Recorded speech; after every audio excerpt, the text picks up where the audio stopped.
பாம்பன் மீனவர்கள் 14 பேரை இலங்கை கடற்படை கைது செய்தனர். கச்சத்தீவு தலைமன்னார் வடக்கு கடல் பகுதியில் மீன்பிடித்துக் கொண்டிருந்தவர்களை கைது செய்த இலங்கை கடற்படையினர் அவர்களை மன்னார் கடற்படை முகாமிற்கு அழைத்துச் சென்றனர். அண்மையில் ராமேஸ்வரம் மீனவர்கள் 42 பேர் கைது செய்யப்பட்டதை கண்டித்து அப்பகுதி மீனவர்கள் பல்வேறு போராட்டங்களை முன்னெடுத்து வருகின்றனர். இந்த சூழலில் மேலும் 14 பேர் கைதாகியுள்ளது அதிர்ச்சியை ஏற்படுத்தியுள்ளது. முதலமைச்சர் மு.க.ஸ்டாலின் ஆட்சியில் மகளிருக்கு வழங்கிய திட்டங்களை குறிப்பிட்டு மகளிர் தின வாழ்த்தை தமிழ்நாடு அரசு தெரிவித்துள்ளது. இதுகுறித்து வெளியிடப்பட்டுள்ள அறிக்கையில் அரசு பேருந்துகளில் மகளிருக்கு கட்டணமில்லா விடியல் பயணம் திட்டம், 1,15,00,000 இல்லத்தரசிகளுக்கு மாதம் 1,000 ரூபாய் வழங்கும் திட்டம், உயர்கல்வியில் சேரும் 3,28,000 மாணவியருக்கு 1,000 ரூபாய் வழங்கும் புதுமை பெண் திட்டம் ஆகியவை குறிப்பிடப்பட்டுள்ளன. அதேபோல 12 இடங்களில் தோழி விடுதிகள் அமைக்கப்பட்டுள்ளன. அரசு பணிகளில் மகளிருக்கு இடஒதுக்கீடு 40% அதிகரிப்பு, மகளிர் சுய உதவிக்குழு கடன் ரத்து, கடன் உச்சவரம்பு 20 லட்சமாக உயர்வு, மகப்பேறு விடுப்பு 12 மாதங்களாக உயர்வு, கைம்பெண்களுக்கு குறைந்த வட்டியில் கடன், புதிதாக 39 மகளிர் காவல் நிலையம், அறநிலையத்துறையில் பெண் ஓதுவார்கள், சிப்காட் வளாகங்களில் குழந்தை காப்பகங்கள் உள்ளிட்ட திட்டங்கள் நடப்பு ஆட்சியில் கொண்டுவரப்பட்டவை என பெருமிதம் தெரிவித்துள்ள தமிழ்நாடு அரசு இது அண்டை மாநிலங்கள் மட்டுமின்றி உலகிற்கே வழிகாட்டும் என்றும் தெரிவித்துள்ளது. யுக்ரைனுக்கான உளவுத்துறை தகவல்கள் பரிமாற்றத்தை அமெரிக்கா நிறுத்திய நிலையில் அதனை வழங்க பிரான்ஸ் அரசு முன்வந்துள்ளது. ரஷ்யாவிற்கு எதிரான போரில் யுக்ரைனுக்கு உளவு தகவல்களை அமெரிக்கா தந்து உதவியது.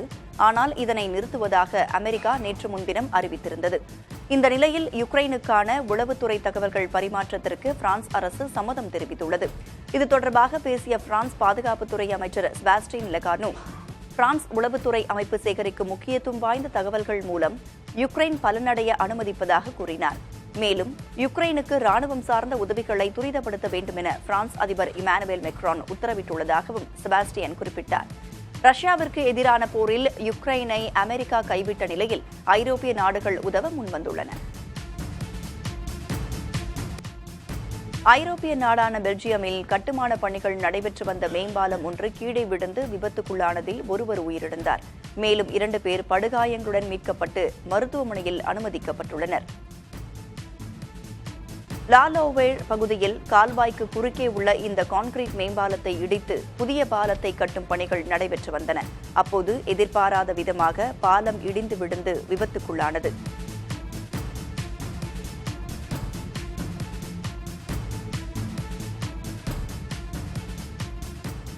தென்கொரியாவில் போர் விமானங்கள் தங்கள் நாட்டு குடிமக்கள் மீதே தவறுதலாக குண்டு வீசியதில் 15 பேர் காயமடைந்தனர். KF-16 ரக விமானங்கள் மூலம் வீரர்கள் வழக்கமான குண்டு வீசும் பயிற்சி மேற்கொண்டிருந்ததாகவும் அப்போது சில குண்டுகள் நிர்ணயிக்கப்பட்ட எல்லையை தாண்டி விழுந்து சிலர் காயமடைந்ததாகவும் சில கட்டடங்கள் சேதமடைந்ததாகவும் தென்கொரிய ராணுவம் தெரிவித்துள்ளது. இந்த தவறு எப்படி நடந்தது என்பது குறித்து குழு அமைத்து விசாரணை நடைபெறும் என்றும் தெரிவிக்கப்பட்டுள்ளது. இதற்கிடையே தங்கள் தவறுக்காக விமானப்படை மன்னிப்பு கோரியுள்ளது. காயமடைந்தவர்களுக்கு நிவாரணம் தரப்படும் என்றும் கூறப்பட்டுள்ளது. வடகொரியாவை ஒட்டியுள்ள போச்சியான் என்ற இடத்தில் இவ்விபத்து நடைபெற்றதாக தெரியவந்துள்ளது.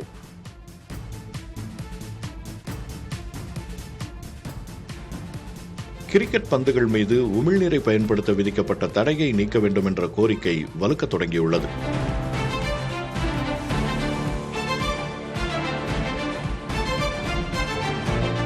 கொரோனா காலகட்டத்தின் போது பந்துகளை பளபளப்பாக்க உமிழ்நீரை பயன்படுத்துவதற்கு சர்வதேச கிரிக்கெட் கவுன்சில் தடை விதித்தது. இந்திய வேகப்பந்து வீச்சாளர் ஷமி உமிழ்நீரை பயன்படுத்த முடியாததால் பந்தை ரிவர்ஸ் ஸ்விங் செய்ய முடியவில்லை என வருத்தம் தெரிவித்தார். ஆட்டத்தில் ரிவர்ஸ் ஸ்விங்கை மீண்டும் கொண்டுவர உமிழ்நீரை பயன்படுத்த அனுமதிக்க வேண்டும் என வலியுறுத்தினார். அவரது இந்த கோரிக்கைக்கு நியூசிலாந்தின் முன்னாள் வேகப்பந்து வீச்சாளர் சவுத்தி ஆதரவு தெரிவித்துள்ளார். ஒருநாள் போட்டிகளில் 300 ரன்கள் சாதாரணமாகிவிட்டதை சுட்டிக்காட்டியுள்ள அவர் பந்து வீச்சாளர்களுக்கு சாதகமாக ஏதாவது ஒன்று இருக்க வேண்டும் என கூறியுள்ளார். அதேபோல் தென்னாப்பிரிக்காவின் முன்னாள் வேகப்பந்து வீச்சாளர் வெர்னான் பிளாண்டர் ஒருநாள் போட்டிகளில் பேட்டர்கள் ஆதிக்கம் செலுத்துவதை சுட்டிக்காட்டி ஷமியின் கோரிக்கைக்கு ஆதரவு தெரிவித்துள்ளார். பந்து ஒரு பக்கம் பளபளப்பாக இருந்தால் மட்டுமே ஸ்விங் அல்லது ரிவர்ஸ் ஸ்விங் செய்ய முடியும் என்பது குறிப்பிடத்தக்கது.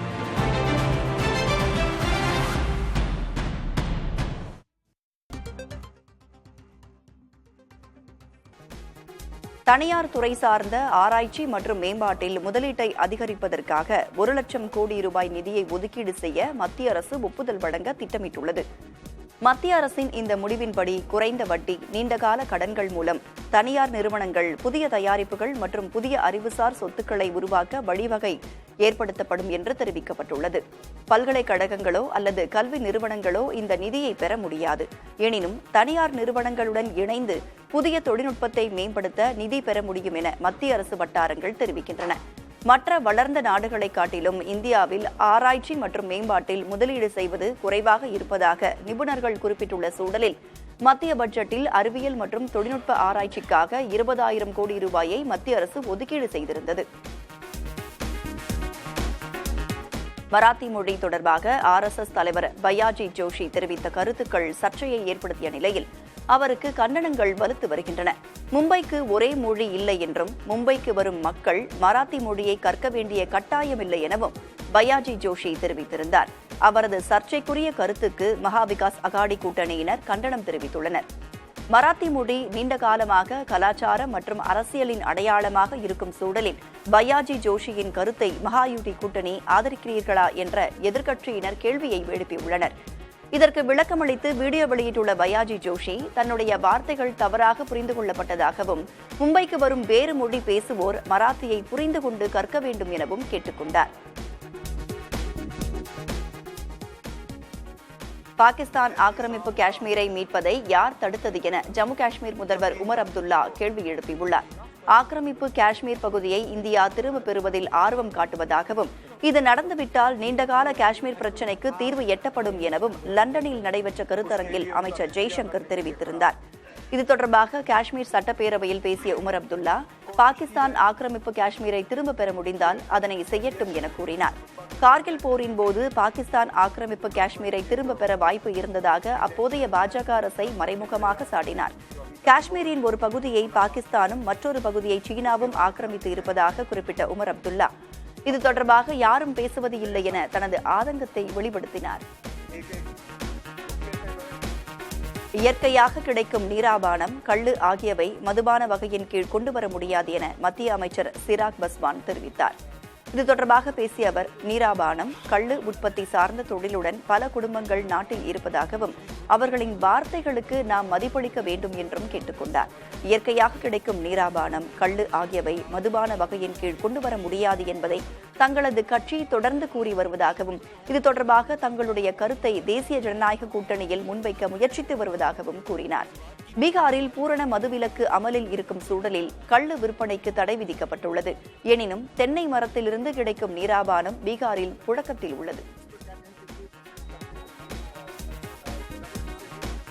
தங்க கடத்தல் வழக்கில் கைதாகியுள்ள நடிகை ரன்யா ராவின் தந்தையும் கர்நாடக IPS அதிகாரியுமான ராமச்சந்திர ராவ் தங்கள் மகள் தங்களுடன் தொடர்பில் இல்லை என தெரிவித்துள்ளார். கர்நாடக காவலர் வீட்டு வசதி கழக DGP-யான அவர் தங்களது மகளும் அவரது கணவரும் தங்களை விட்டு பிரிந்து வாழ்ந்து வருவதாக கூறியுள்ளார். ரன்யா ராவின் கைது மிகுந்த வேதனை அளிப்பதாக குறிப்பிட்டுள்ள ராமச்சந்திர ராவ் தான் எப்போதும் தனது கடமையில் நேர்மையுடன் இருந்துள்ளதாகவும் தெரிவித்துள்ளார். ராமச்சந்திர ராவ் ஏற்கனவே ஹவாலா மோசடி, போலி என்கவுண்டர் தொடர்பான சர்ச்சைகளில் சிக்கியவர் என்பதும் ரன்யா ராவ் அவரது வளர்ப்பு மகள் என்பதும் குறிப்பிடத்தக்கது. கன்னட நடிகையான ரன்யா ராவ் துபாயிலிருந்து 14 கிலோ தங்க கட்டிகளை கடத்தி வந்ததாக கைது செய்யப்பட்டுள்ளார். இந்த விவகாரத்தில் விசாரணை நடைபெற்று வருகிறது.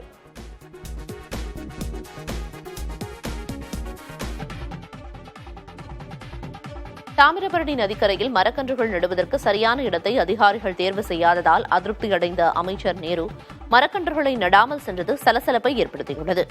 திருநெல்வேலியில் தனியார் நிறுவனங்களின் CSR நிதி உதவியோடு மேலநத்தம் முதல் தருவை வரையிலான தாமிரபரணி நதியை தூய்மைப்படுத்தும் பணி தொடங்கப்பட்டுள்ளது. இந்த திட்டத்தின் மூலம் தாமிரபரணி நதியை மாசுபடுத்தும் மரங்களை அகற்றி 14 கிலோமீட்டர் தொலைவுக்கு மருது, நாவல், வாகை போன்ற நாட்டு வகைகளைச் சேர்ந்த 1750 மரக்கன்றுகளை கரையோரங்களில் நட திட்டமிடப்பட்டுள்ளது. இந்த நிலையில் இந்த திட்டத்தை தொடங்கி வைத்த அமைச்சர் நேரு மரக்கன்றுகள் நடும் இடங்களை பார்வையிட்டார். ஆனால் நதிக்கரைகள் சுத்தம் செய்யப்படாமல் இருந்ததால் அதிருப்தியடைந்த அமைச்சர் நேரு மரக்கன்றுகள் நடும் பகுதியை மாற்றியமைக்க உத்தரவிட்டு மற்ற திட்டங்களை தொடங்கி வைக்கச் சென்றார்.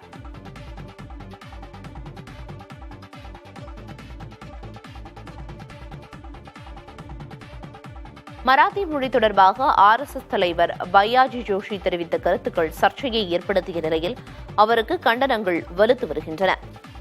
மும்பைக்கு ஒரே மொழி இல்லை என்றும் மும்பைக்கு வரும் மக்கள் மராத்தி மொழியை கற்க வேண்டிய கட்டாயம் இல்லை எனவும் பையாஜி ஜோஷி தெரிவித்திருந்தார். அவரது சர்ச்சைக்குரிய கருத்துக்கு மகாவிகாஸ் அகாடி கூட்டணியினர் கண்டனம் தெரிவித்துள்ளனர். மராத்தி மொழி நீண்ட காலமாக கலாச்சாரம் மற்றும் அரசியலின் அடையாளமாக இருக்கும் சூழலில் பையாஜி ஜோஷியின் கருத்தை மகாயுதி கூட்டணி ஆதரிக்கிறீர்களா என எதிர்க்கட்சியினர் கேள்வி எழுப்பியுள்ளனர். இதற்கு விளக்கமளித்து வீடியோ வெளியிட்ட பையாஜி ஜோஷி தன்னுடைய வார்த்தைகள் தவறாக புரிந்து கொள்ளப்பட்டதாகவும் மும்பைக்கு வரும் வேறு மொழி பேசுவோர் மராத்தியை புரிந்து கொண்டு கற்க வேண்டும் என கேட்டுக் கொண்டார்.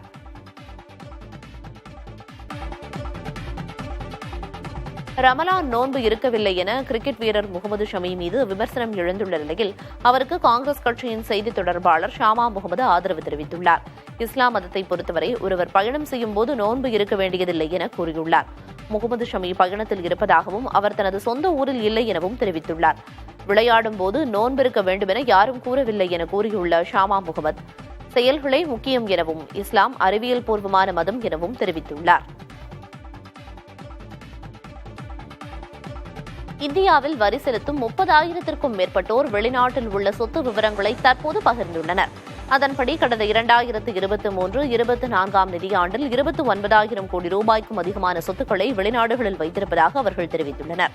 அதோடு வெளிநாடுகளில் இருந்து 1,090 கோடி ரூபாய் வருவாய் கிடைப்பதாக விவரங்களை பகிர்ந்துள்ளனர். சராசரியாக ஒவ்வொருவருக்கும் வெளிநாடுகளில் 1 கோடி ரூபாய் மதிப்பிலான சொத்துக்கள் இருப்பது தெரியவந்துள்ளது. மத்திய நேரடி வரிகள் வாரியத்தின் அறிவுறுத்தலின் பேரில் இந்த தகவல்களை வரி செலுத்துவோர் பகிர்ந்து வருகின்றனர். இதுவரை 2,30,000க்கும் மேற்பட்டோர் தங்களது வெளிநாட்டு சொத்து விவரங்களை மத்திய அரசிடம் பகிர்ந்திருப்பதாக தெரிவிக்கப்பட்டுள்ளது. நிலுவை வரி வசூலிப்பதற்காக வீட்டிற்கு முன் கடலூர் மாநகராட்சி நிர்வாகம் பள்ளம் தோண்டிய சம்பவம் அரங்கேறியுள்ளது. கடலூர் வரதராஜ நகர் பகுதியில் செந்தில் என்பவர் வாடகை வீட்டில் வசித்து வருகிறார். இந்த வீட்டிற்கு பல ஆண்டுகளாக வரி செலுத்தப்படவில்லை என்று கூறப்படுகிறது. இதனால் மாநகராட்சி ஊழியர்கள் வீட்டு வாசல் முன் JCBயை வைத்து பள்ளம் தோண்டியுள்ளனர். இதற்கு எதிர்ப்பு கிளம்பியதைத் தொடர்ந்து பள்ளத்தை மூடி சென்றுள்ளனர். இந்த சம்பவம் பொதுமக்களிடையே அதிர்ச்சியை ஏற்படுத்தியுள்ளது. கோவை பாரதியார் பல்கலைக்கழக வளாகத்தின் பின்புறத்தில் சிறுத்தை நடமாட்டத்தை கண்டறிய தானியங்கி கேமரா பொருத்தி வனத்துறையினர் கண்காணித்து வருகின்றனர். மாணவர்களின் பாதுகாப்பை கருத்தில் கொண்டு சிறுத்தையை உடனடியாக கூண்டு வைத்து பிடிக்க பல்கலைக்கழக நிர்வாகம் கோரிக்கை விடுத்தது. இதனையடுத்து சிறுத்தை பிடிபடும் வரை மாணவர்கள் மற்றும் ஊழியர்கள் வளாகத்திற்குள் நடமாடுவதை தவிர்க்குமாறு அறிவுறுத்தப்பட்டுள்ளது. தற்போது பல்கலைக்கழக வளாகத்தின் பின்புறம் தானியங்கி கேமரா பொருத்தப்பட்டுள்ளது. குறிப்பாக மாணவர்கள் தங்கும் விடுதி, பூங்கா உள்ளிட்ட பகுதிகளில் 4 கேமராக்கள் பொருத்தப்பட்டு கண்காணிப்பு பணிகளை தீவிரப்படுத்தி வருகின்றனர்.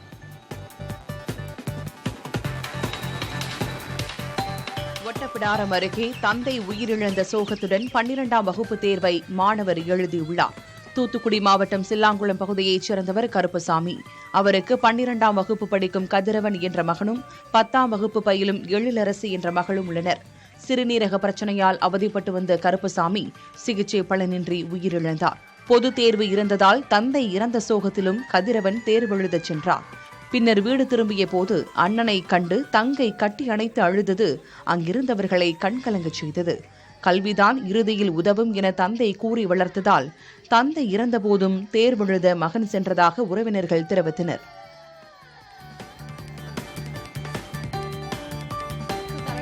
கல்வி நிதியை மத்திய அரசு வழங்க மறுப்பதை கண்டித்தும் மத்திய அரசின் மும்மொழி கொள்கையை எதிர்த்தும் தமிழகத்தின் பல்வேறு இடங்களில் அனைத்திந்திய இளைஞர் மன்றத்தினர் போராட்டம் நடத்தினர். கோவையில் அனைத்திந்திய இளைஞர் மன்றத்தினர் திருவள்ளுவர், கம்பர், பாரதி ஆகியோரின் வேடமணிந்து ஆட்சியர் அலுவலகம் அருகில் உள்ள மத்திய அரசு தொலைத்தொடர்பு அலுவலகம் முன்பு முற்றுகை போராட்டத்தில் ஈடுபட்டனர். மதுரை மாவட்டம் மேலூரில் தலைமை தபால் அலுவலகத்தை அனைத்திந்திய இளைஞர் பெருமன்றத்தினர் முற்றுகையிட்டு அலுவலக பெயர் பலகையில் இருந்த ஹிந்தி எழுத்துக்களை கருப்பு மை கொண்டு அழித்தனர்.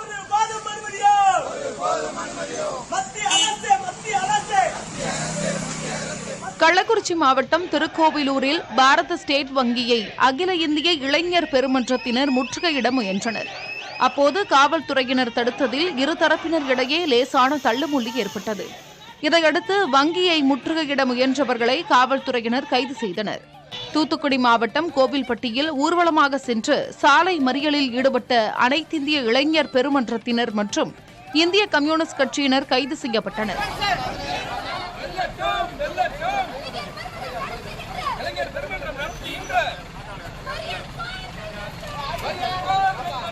தருமபுரியில் தலைமை தபால் நிலையத்தை அனைத்திந்திய இளைஞர் பெருமன்றத்தினர் முற்றுகையிட்டு மத்திய அரசுக்கு எதிராக முழக்கங்களை எழுப்பினர்.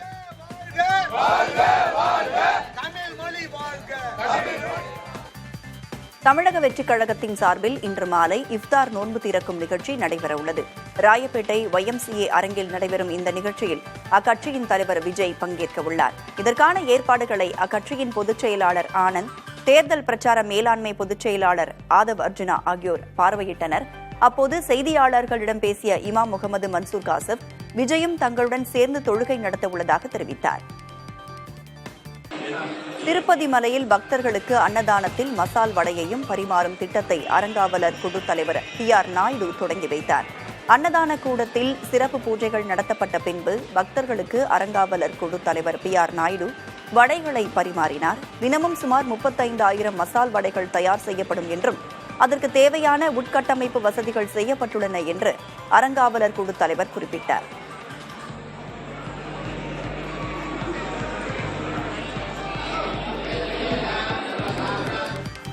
நாமக்கல் மாவட்டம் நாமகிரிப்பேட்டை அருகே அரசு வேலை வாங்கித் தருவதாக கூறி 22 லட்சம் ரூபாய் பெற்று மோசடி செய்த அரசு ஊழியர் கைது செய்யப்பட்டார்.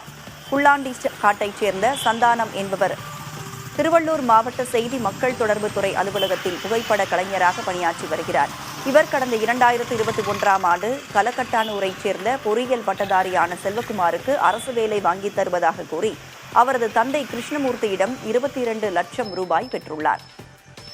ஆனால் வேலையும் வாங்கித் தராமல் பணத்தையும் திரும்ப தராமல் சந்தானம் ஏமாற்றி வந்ததாக கூறப்படுகிறது. இதுகுறித்து கிருஷ்ணமூர்த்தி அளித்த புகாரின் பேரில் நாமகிரிப்பேட்டை காவல்துறையினர் வழக்கு பதிந்து சந்தானத்தை கைது செய்தனர். விருதுநகர் மாவட்டம் ஆவாரம்பட்டியில் பிளாஸ்டிக் குடோனில் ஏற்பட்ட தீ விபத்தில் பல லட்சம் ரூபாய் மதிப்பிலான பொருட்கள் கருகின. குடோனில் வைக்கப்பட்டிருந்த இயந்திரங்கள், பிளாஸ்டிக் பொருட்கள் மற்றும் சிறிய ரக சரக்கு வாகனம் உள்ளிட்டவை தீக்கு இரையாகின. சுரேஷ் என்பவருக்கு சொந்தமான பிளாஸ்டிக் குடோனில் ஏற்பட்ட தீ ஆலையின் 10க்கும் மேற்பட்ட அறைகளில் பற்றி எரிந்துள்ளது. தகவல் அறிந்து சென்ற தீயணைப்புத் துறையினர் சுமார் 3 மணி நேரம் போராடி தீயை அணைத்தனர். விபத்துக்கான காரணம் குறித்து விசாரிக்கப்பட்டு வருகிறது.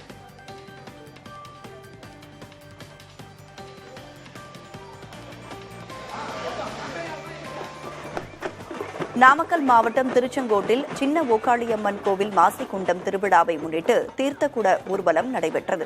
இதையொட்டி காப்பு கட்டி குண்டம் இறங்க உள்ள பக்தர்கள் திருச்செங்கோடு மலை அடிக்குட்டையில் இருந்து தீர்த்தம் எடுத்து கோவிலுக்கு ஊர்வலமாக சென்றனர்.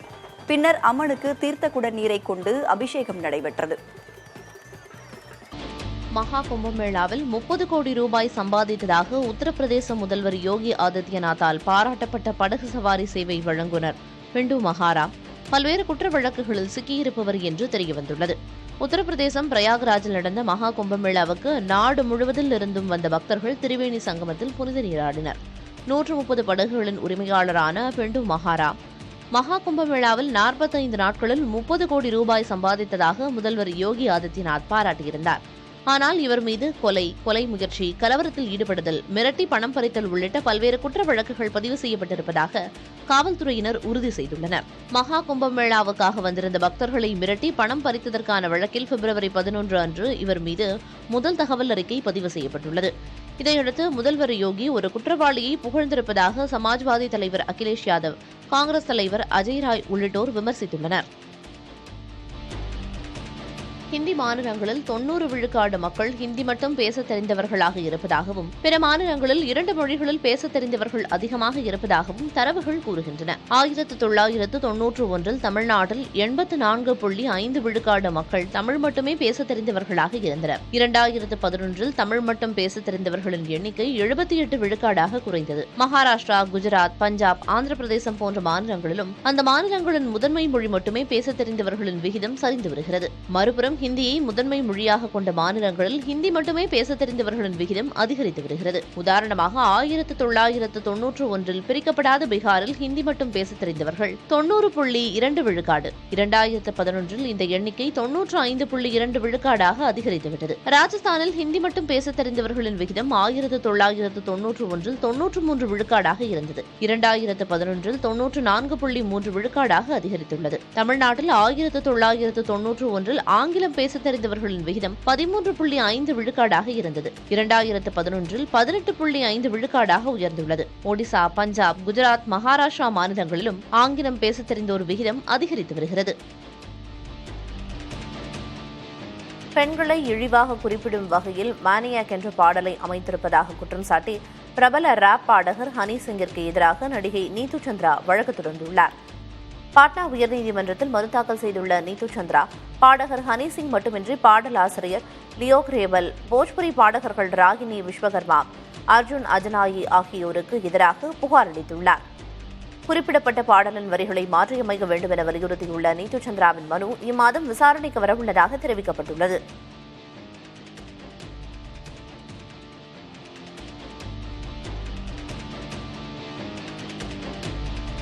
இந்தியாவில் டெஸ்லா நிறுவனம் கால் ஊன்றும் முயற்சியில் இறங்கியிருக்கும் நிலையில் டெஸ்லாவால் இந்திய சந்தையை கைப்பற்ற முடியாது என்று ஜிண்டால் குழும நிர்வாக இயக்குநர் சஜ்ஜன் ஜிண்டால் தெரிவித்திருக்கிறார்.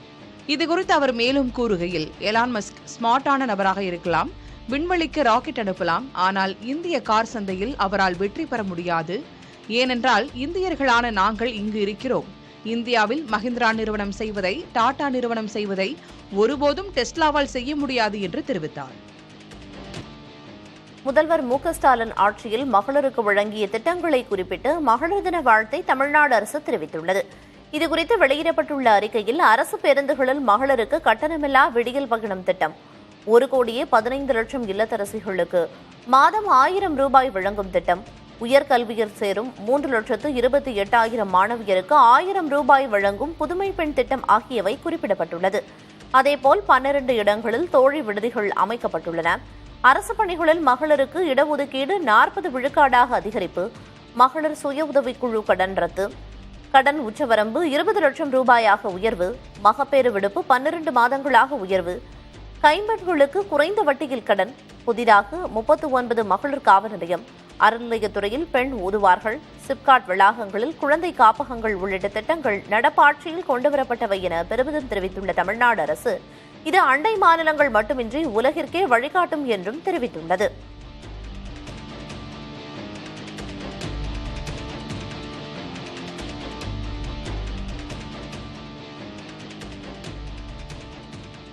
ராமநாதபுரம் மாவட்டத்தில் குழந்தையை கொலை செய்துவிட்டு தாய் தற்கொலைக்கு முயன்ற சம்பவம் அதிர்ச்சியை ஏற்படுத்தியுள்ளது. சம்பை கிராமத்தைச் சேர்ந்த பிரபு விமலாதேவி தம்பதிக்கு 2 குழந்தைகள் இறந்து பிறந்துள்ளன. 3வது பிறந்த பெண் குழந்தைக்கு 2.5 வயதாகிறது. விமலாதேவிக்கு சற்று மனநலம் பாதிக்கப்பட்டு சிகிச்சை எடுத்து வருவதாக கூறப்படுகிறது.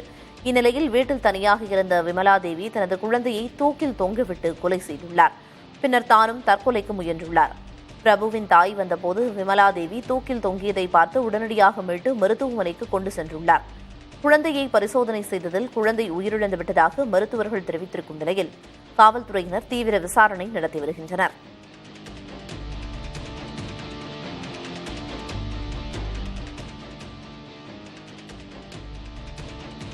நெல்லையில் 8 வயது சிறுவனின் மூச்சுக்குழாயில் சிக்கிய பம்பர ஆணி நவீன சிகிச்சைகள் மூலம் வெளியே எடுக்கப்பட்டது. தென்காசியைச் சேர்ந்த 8 வயது சிறுவன் ஆரிஃப் முழுங்கிய 5 சென்டிமீட்டர் நீளம் கொண்ட ஆணியை நெல்லை அரசு மருத்துவமனை மருத்துவர்கள் 30 நிமிடத்தில் அகற்றி சாதனை நிகழ்த்தியுள்ளனர். கூர்மையான ஆணியை முழுங்கியதால் மூச்சுவிட சிரமப்பட்ட மகனின் உயிரை காத்த மருத்துவர்களுக்கு ஆரிஃபின் தாய் தாகா பீவி நன்றி தெரிவித்தார். சென்னைக்கு அடுத்தபடியாக நெல்லை அரசு மருத்துவக் கல்லூரி மருத்துவமனை நவீன சிகிச்சை அளிப்பதில் சாதனை செய்திருப்பதாக டீன் ரேவதி பாலன் பெருமிதம் தெரிவித்தார்.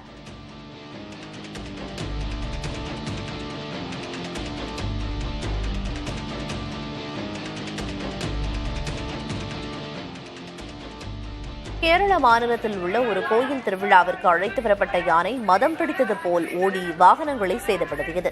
கேரள மாநிலம் எர்ணாகுளம் மாவட்டம் எடகொச்சி பகுதியில் உள்ள ஒரு கோயிலில் திருவிழா நடைபெற்று வருகிறது.